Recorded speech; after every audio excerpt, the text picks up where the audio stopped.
అయ్యో, ఇక నువ్వు ఎన్ని కారణాలు చెప్పినా నువ్వు నన్ను అనుమానించవన్న బాధ నుంచి నేను జీవితాంతం బయటికి రాలేను. అంతే కదా? ఇన్నాళ్ళు మనం కలిసి జీవించిన జీవితానికి అర్థమే లేకుండా పోయింది. అంతే కదా?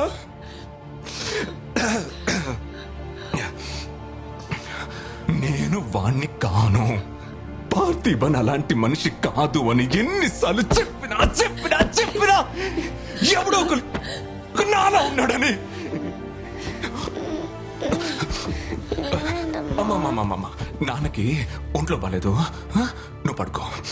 Dance for me, dance for me, dance for me, oh oh. I've never seen anybody do the things you do before. They say, move for me, move for me, move for me. And when you're done, I'll make you do it all.